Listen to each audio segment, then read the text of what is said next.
Hello दोस्तों, आप सभी का एक बार फिर से हमारे यूट्यूब चैनल पर स्वागत है। दोस्तों, आज की इस वीडियो में हम लोग बात करने वाले हैं क्लास 9 का जो तीसरा चैप्टर है, यानी परमाणु और अणु। इस चैप्टर में आज की वीडियो में बात करने वाले हैं कि क्या क्या चीज़ें आपको समझने योग्य हैं। तो आपका ये चैप्टर 3 है, तो इसमें आपको जो है जो चैप्टर का नाम है वो है अणु और परमाणु। तो इसमें आपको देखिए बेसिकली पहले जानना होगा कि अणु क्या होते हैं, और फिर उसके बाद आपको परमाणु के बारे में जानना होगा। अणु और परमाणु। अणु को बोलते हैं कि मॉलिक्यूल, और परमाणु को बोलते हैं एटम। तो बेसिक सबसे पहले हम लोग थोड़ा बेसिक समझते हैं कि ये अणु और परमाणु की बात कहाँ से आई। तो जो हमारे प्राचीन भारतीय दार्शनिक थे, फिलोसफर्स थे, उन्होंने कुछ ऐसी चीज़ों के बारे में बताया जो कि आम दुनिया को देखने के नज़रिए से बिल्कुल अलग था। उन्होंने कहा कि मान लीजिए अगर आपका जो ये घर है, ठीक है, अगर आपका कोई घर है तो घर जो बना होता है वो बहुत सारी चीज़ों से मिलकर बना होता है। उन्होंने उसमें से बताया कि आपका घर मान लीजिए कि ईंट से मिलकर बना हुआ है। ये इन घर में आपको ईंट लगी हुई है। ईंट जो बना होता है वो बना होता है मिट्टी के, है ना। मिट्टी जब पकाई जाती है तो वो बन जाती है, तो मिट्टी से बना हुआ है। और मिट्टी जो है, मिट्टी बहुत छोटी छोटे कणों से बनके बनता है। मिट्टी बहुत छोटे छोटे, एकदम छोटे छोटे कणों से मिलकर बना होता है, ठीक है। मिट्टी क्या होते हैं, बहुत छोटे छोटे मिट्टी के कणों से मिलकर बना होता है। तो उन्होंने कहा कि इस दुनिया में जितनी भी चीजें हैं, बड़ी से बड़ी चीजों का एक छोटा बिंदु निकल के आता है, बहुत छोटा पॉइंट निकल के आता है, जिसको हम कण बोल देते हैं उस चीज का, ठीक है। जैसे मान ली मैंने ईंट का कण बोल दिया, इसी तरीके से आप मान सकते हैं कोई भी पत्थर है तो उसका भी कण हो सकता है। एनीथिंग जो भी इस दुनिया में मौजूद है उन सभी का छोटा छोटा कण होता है। तो उस समय एक दार्शनिक थे, फिलोसफर थे, महर्षि कणाद।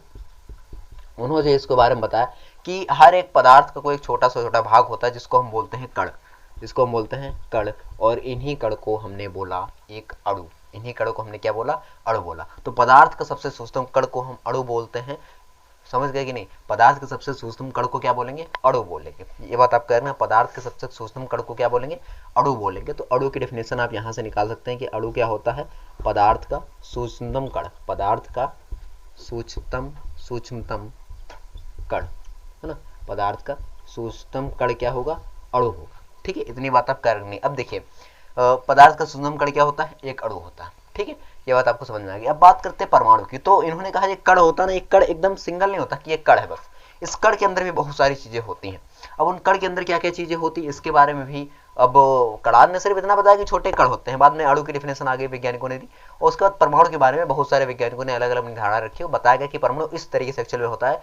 इसके बारे में साइंटिस्ट ने बहुत ज्यादा मेहनत की, और उसी चीज को हमें इस चैप्टर में पढ़ना है कि क्या क्या हुआ था, कैसे कैसे नियम आए, कैसे कैसे चीजें बताई गई कि क्या क्या होता है। तो एटम को बेसिकली इस तरीके से बताया गया कि जैसे कोई मान लीजिए आप हम माने कोई जैसे वाटर है ना, पानी यानी कि जल, वाटर है।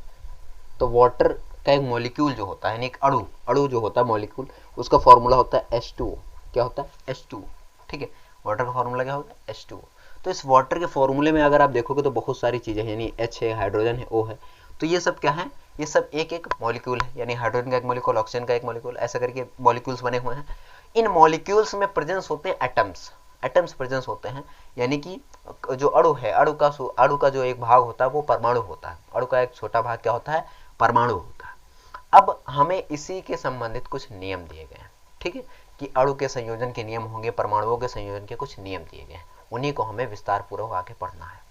परमाणु की जो स्पेसिफिक डेफिनेशन बताई गई वो सिर्फ ये बताई गई थी कि परमाणु ऐसे कण हैं जो अविभाज्य हैं, इनको और तोड़ा नहीं जा सकता है, ठीक है। परमाणु ऐसे कण हैं जिनको और तोड़ा नहीं जा सकता। परमाणु क्या है, एटम्स, ये अविभाज्य कण है। अविभाज्य का मतलब होता है जिसको हम और नहीं तोड़ सकते हैं, ठीक है। अविभाज्य है, अविभाज्य का मतलब क्या है, जिनको तोड़ा नहीं जा सकता, यानी इसके अंदर का और भाग जिनको तोड़ा नहीं जा सकता, यानी इनके अंदर के और भाग हम नहीं निकाल सकते हैं, ठीक है। उसके अंदर में कई सारे पार्ट होंगे लेकिन जो है उसको और अलग नहीं किया सकते हैं। समझ गए कि नहीं। तो ये था आपको दोस्तों की अणु और परमाणु का बेसिक। अगली वीडियो में हम शुरू करेंगे। देखिए जो इसके बाद जो फिलोसफर्स हैं उन्होंने दो चीजें बताई।